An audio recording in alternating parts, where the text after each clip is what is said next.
Minor League Baseball is in the middle of its biggest transitional phase in its 119-year history. In 2019, it was announced that Major League Baseball would potentially sever its ties with as many as 42 minor league baseball teams, including the entire Pioneer League, which has been a staple for summers in Montana for over half a century. When the league was founded in 1939, teams were originally based in Idaho and Utah, with the Pioneer League eventually introducing franchises in Wyoming, Colorado, and Montana. The Pioneer League has brought America's pastime to one of the most isolated places in the United States, and now the entire league's future is up in the air. The Billings Mustangs, Missoula Paddleheads, and Great Falls Voyagers have given Montanans a connection to Major League Baseball that would be almost non-existent without their presence every year from June to September. If this proposal goes through, it would leave the nearest professional baseball teams to Montana in Spokane, Washington, Salt Lake City, Utah, and Denver, Colorado.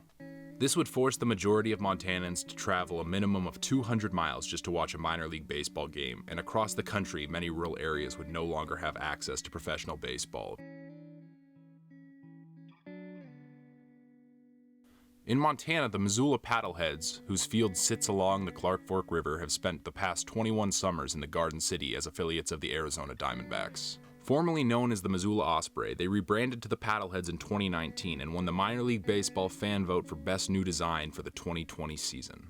The Billings Mustangs have been a minor league franchise in Montana since 1948 and affiliated with the Cincinnati Reds since 1974, and the relationship between the Reds and Mustangs is one of the longest in all of short-season baseball. In 2008, the city of Billings spent nearly $14 million to build their home of the future, Dealer Park. When the city invested this money into the stadium, they expected the Mustangs and Dealer Park itself to be a cornerstone of the community for decades. Like Billings, Great Falls has been home to a minor league team since 1948. They rebranded from the Great Falls White Sox to the Great Falls Voyagers in 2008. The Voyager name refers to the 1950 Mariana UFO incident, which was filmed in the sky above the home of the Voyagers, Centene Stadium, by the team's general manager, Nick Mariana. The Pioneer League has been the first stop for some of the most exciting players in the history of baseball. From Hall of Famers like George Brett, Pedro Martinez, Trevor Hoffman, and Ryne Sandberg, to modern-day superstars like Paul Goldschmidt, Joey Votto, and Nolan Arenado, to future stars Nick Senzel, Joe Adell, and Jeter Downs. Communities like Great Falls, Billings, and Missoula take great pride in seeing their guys work their way to the majors, and the connection these fans have with these players lasts throughout their careers, regardless of what team they play for.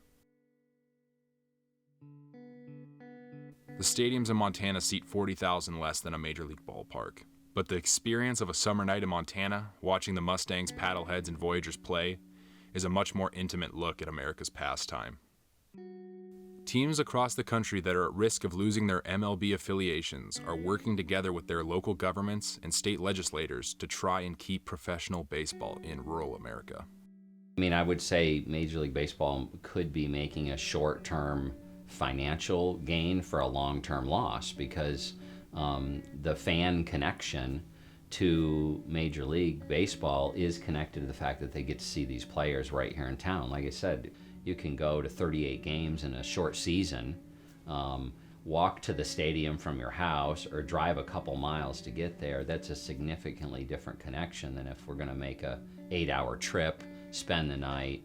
It just isn't going to happen at the frequency. So I think the fan base is going to be eroded rather than strengthened. We think that the most important thing for Major League Baseball to hear is what this team means to our community. If we were to go quietly, it would be a detriment to our community, and it would be a disservice to our fans. So our number one priority is making sure that they hear our community's voices.